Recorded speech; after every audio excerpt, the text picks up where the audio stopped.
गायत्री परिजन भारत के आर्य पुत्रों, महाकाल की पुकार सुने का चुप साध रहा बलवाना। अब समय नहीं है सोने का, अंदर की शक्ति स्रोत खोलो। इस युग की चाल बदल डालो, जय महाकाल की जय बोलो, जय महाकाल की। जब अनाचार बढ़ जाता है, पीड़ित धरती अकुलाती है, तब पीड़ा पतन मिटाने को अवतार चेतना आती है, अवतार चेतना। जिसने उसको पहचाना, पाया अनमोल खजाना है। अपने मन की आंखें खोलो, अब सब महाकाल की जय बोलो, सब महाकाल की जय। इस युग की चाल बदल डालो, सब महाकाल की जय बोलो। मित्रों, अवांछनीयता असुरता का अंत करने के लिए, एक उच्च स्तरीय उत्कृष्टता भरे वातावरण की स्थापना करने के लिए त्रेता युग में भगवान राम ने अवतार भूमिका का निर्वहन किया। ब्रह्मर्षि वशिष्ठ जैसी महान विभूतियों से विद्या अर्जन करने के उपरांत भगवान ने ऐसी परिस्थिति उत्पन्न किया जिसके परिणाम स्वरूप रावण का अंत सुनिश्चित किया गया एवं राम राज्य की स्थापना हेतु सम्यक परिस्थितियाँ बनाई गईं। अवतारों के उनके लीला सहचरों के साथ आने की परंपरा सदा ही रही है। भगवान विष्णु के अवतार के रूप में भगवान राम, प्रभु शेषनाग के अवतार के रूप में भगवान लक्ष्मण आगमन हुआ।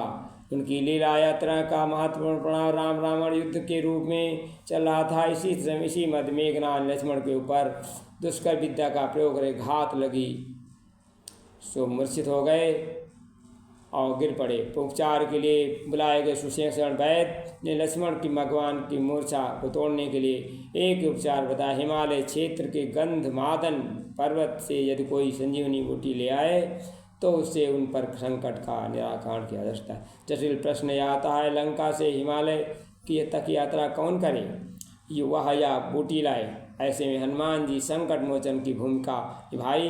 कार्य की दुष्करता जानते हुए भी उन्होंने महसूस किया समय की मांग यही थी कि और ऐसी सारी चुनौतियों को चीरते हुए हिमालय जा पहुँचे और वहाँ पूरा पर्वत ही उखाड़ कर ले आए। लक्ष्मण जी की मूर्छा टूटी, मेघनाद का वध हुआ, आसुरी साम्राज्य की नींव डगमगा दी। कुछ समय पहले असंभव प्रतीत होता देवत्व का अवतरण कार्य हनुमान जी के पराक्रम सहजता से हो गया। कहने को घटना पुरानी है, परंतु वर्तमान स्थिति में ऐसे ही पशुपेश में हमारे आन पड़ी है। अंतरिक्ष में छाए अंधकार को तपस्या के तीव्र आलोक से समाप्त करने की आवश्यकता है। आज सांस लेने से भी ज़्यादा बढ़कर है। जब भगवान महाकाल ने इस युद्ध अभियान में सेनापति के रूप में जिम्मेदारी परम पूज्य गुरुदेव को सौंपी है।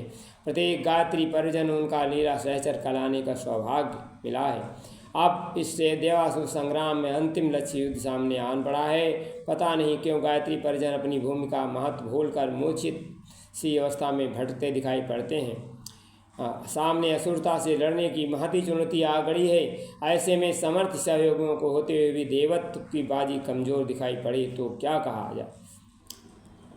वर्तमान समय में सबसे बड़ी आवश्यकता यह है कि गायत्री परिजन अपने अंदर छिपे हनुमान को जगाकर ऐसे दुस्साहस से भरे अभियान में संपन्न कराएं जिसका सफल आयोजन मनुष्य देवत्व के उदय, धरती पर स्वर्ग अवतरण होगा।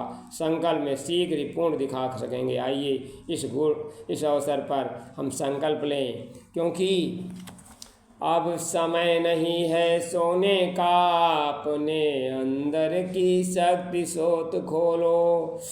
लख दानवता के अनाचार सुनकर मानवता की चीत्कार, ऋषियों देवियों ने अकुला कर प्रभु महाकाल की है पुकार। अब महाकाल की बारी है, उसने कर ली तैयारी है, तुम भी अब उनके संग हो लो, अब महाकाल की जय बोलो। यह अश्वमेध हुंकार रहा, साहस का कर संचार रहा, सो समर्थ चुप बैठे हैं, उन सबको ये ललकार रहा। युग आमंत्रण स्वीकार करो, अपने पौरुष का परधार धरो, अब तो अपनी जीवट खोलो, सब महाकाल की जय बोलो।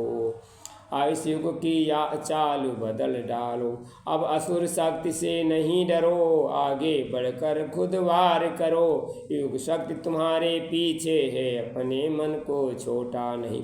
मन में देवत्व जगाना है, धरती को स्वर्ग बनाना है। सौभाग्य द्वार अपने खोलो, सब महाकाल की जय हो। इस युग की चाल बदल डालो, सब महाकाल की। धन्यवाद। गुरु जी का संदेश सुने और देवत्व की ओर बढ़ें। धन्यवाद।